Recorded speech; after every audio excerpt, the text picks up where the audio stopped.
I need to word this specifically. This is the best thing, but wait, let me specify. Because that's what got me in trouble last time. From the standpoint of it's an interesting Freudian slip. While the substance is very serious and bad. Okay? Yesterday on the Hegseth segment, I started by saying this is the best thing. Because I thought it was funny that I had predicted way too closely his speech, and it was so ridiculous. People got upset. It wasn't the best thing. I agree. It was bad. That was my point. But this is funny. It is. And it's serious. And we'll talk about the more serious implications in a second here. But Ted Cruz slipped up. I found the full context for this, and he says this and just moves on. So this is not him quoting someone else. This is actually something he accidentally said. And we'll assume it's accidental just to be extra good faith. Senator Booker also said we should have bipartisan agreement. I think that's a great idea. We should have bipartisan agreement. How about we all come together and say, let's stop murders? How about we all come together and say, let's stop rape? How about we all come together and say, let's stop attacking pedophiles? Huh? Excuse me, Ted? Let's all come together and say, let's stop attacking pedophiles? When in America did we start demonizing every little pedophile? A person is a pedophile one time. And no one wants to come with him to Cancun. I'm kidding. He's not. I'm just kidding. Okay, one more time. Let's stop rape. How about we all come together and say, let's stop attacking pedophiles? Okay, so, serious. I'm laughing because it's crazy, but it's serious. Okay? Because, is that an accident? Yes. He probably meant to say, let's stop being mean to pedophiles. He did slip up clearly. But he happened to make that slip up when he is a part of a movement that's justifying the actions of the Trump White House that are covering for pedophiles, right? And there's a lot of folds to this that I'll talk about as to how the delay of releasing the Epstein files is continuing operationally in a really strange way. But just that, I think that might be the most intense Freudian slip ever, and we've seen in recent memory some stunning ones. It's virtually impossible for him to prove that felony. So if this is such a tough case for him to make, why is he bringing it? Well, I think there's no question about it that he wants to humiliate President Trump.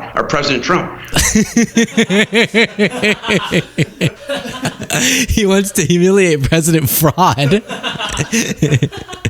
While we continue through this, please do, if you appreciate the show, click the subscribe button. I appreciate all of you. Then this.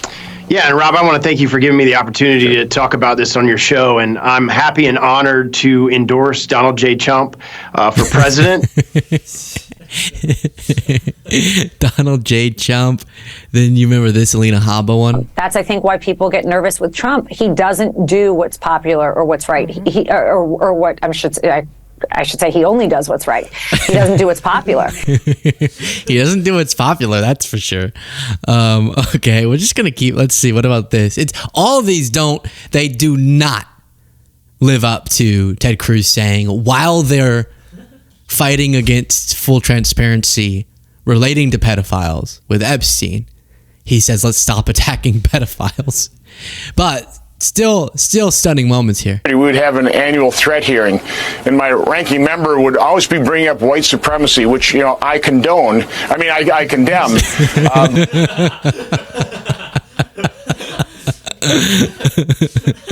Let's see, what about this? If we row in the same cadence together, there is no obstacle this body can overcome for this nation. There's no obstacle this body can overcome for this nation. We can do nothing. But again, nothing like this. How about we all come together and say, let's stop attacking pedophiles? What was he trying to say? Let's stop pedophile. I don't know where the attacking. Let's stop. That's so stunning. What's going on in that mind of yours? Because I get just accidental slip-ups happen totally. I'm not trying to make this something that's not, but you do have a guilty conscience. You have to, given the party that you're part of right now.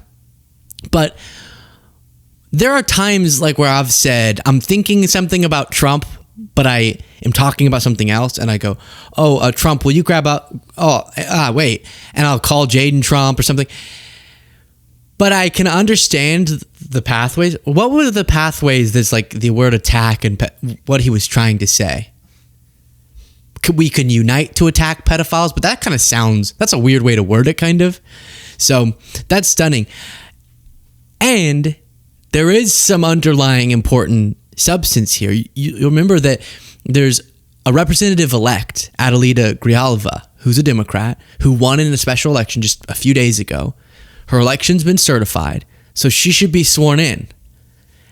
And it's expected that if she is, she'll be the 218th vote, enough to pass that discharge petition and enough to force the White House to release the Epstein files. But for some reason, and we don't know why, for some reason, Mike Johnson hasn't sworn her in yet. And she is justifiably upset about that. It is day 2 here in DC. Look at me. I'm surrounded by all of these beautiful structures, these beautiful people, all here to work. And am I sworn in yet? No. Do I know when I'm going to get sworn in? No. Speaker Johnson has left the building. And unfortunately, what that means for us is Southern Arizona does not have a voice here to advocate for you. You also don't have services in district. I need to get sworn in order for that to happen. Every day that I am here without being sworn in, Southern Arizona loses. Reach out to Speaker Johnson. Let him know that I need to get sworn in. So now I guess that the government shut down, maybe you have more of an argument on the Johnson part. But this has been going on. I told you about it a few days ago initially, where it was just kind of confusing. Why hasn't he? And then they compared and contrasted how quickly they've sworn in Republicans in similar cases versus now how long it's taking for them to swear in Adelita Grijalva. And it's all very sus, as the kids would say. The kids are also saying, and writing into the show, Luke, why haven't you talked about this Mike Johnson ultimatum? Which is, someone posted on TikTok an ultimatum for Mike Johnson, which was, by today, you need to release or you need to swear in Representative-elect Grijalva, or I will release your Grindr account. If you're not familiar, Grindr is the prominent gay dating, more known for like hookup app. And so the argument is, I'm going to expose you, this viral rumor / TikTok. But the reason that I haven't talked about it is because I can't substantiate yet. I mean, if this gets released, then we'll probably talk about it, because there would be some huge contradictions there. Hasn't he been for making illegal homosexuality? So that would be a wild contradiction. But it's just kind of a rumor right now. So I can't talk about it, right? I couldn't bring it up on this show that this is a viral trend. I don't think it'd be responsible to say Speaker of the House, Mike Johnson, is this anonymous man posted a video on TikTok giving Johnson until Wednesday to swear in newly elected Arizona Representative Grijalva, or he'll release your Grindr profile and your IP address. I bring receipts, bitch. I wouldn't say that, I wouldn't read that. You're not going to sit there and actively work against LGBTQ plus rights and democracy. It's treason, and says choice is yours. So right now, again, this is just baseless rumors. Would it blow my mind if Johnson was on the record at some point having a Grindr profile? No. Someone has to be crashing Grindr every time the RNC comes around, which is always happening. But I just don't think it's important yet. We'll see if something gets released. We'll see. I wasn't able to substantiate it. No legitimate news organizations have been able to substantiate the claims, and we'll just see. I'm being clear. I'm being very clear. And I'm just, as Mike Johnson kept repeating about January 6th lies, I'm just asking questions. So I'm asking, is this true, Mike? We don't know. I'm going to take a little page out of the Tucker Carlson book. Why won't he answer? Why won't he give us any clarity on this if it's not true? Of course, I mean, what would any reasonable person do if it's not true? That was weird, Cole. We were synced on that. If it's not true, why won't he just tell us? Just give me your phone, Mike Johnson. If it's not true, you just give me my phone. I mean, that's what any reasonable person would do. Obviously. Which is true, by the way. It's not true at this point in time. I'm being clear. Some people are going to go, you're not. I'm being very clear.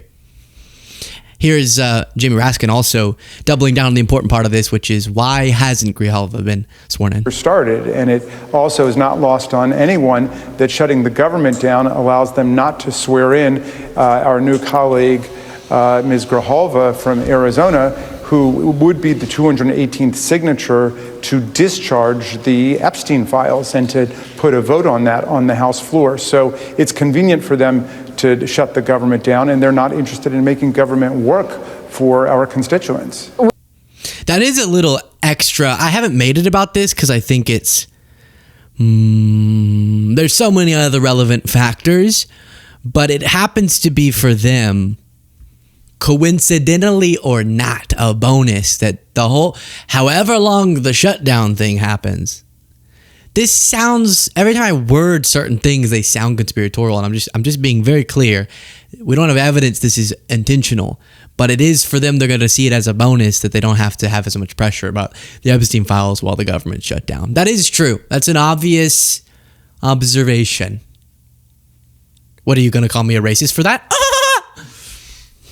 As Tucker would say. Oh, you're a racist. I want the Epstein files to be released. You're a racist. I think drinking water is good. You're a racist. Tucker's one of the biggest podcasters in the world by doing that. You see how I can do that? Easily. I could do that bit. Ugh.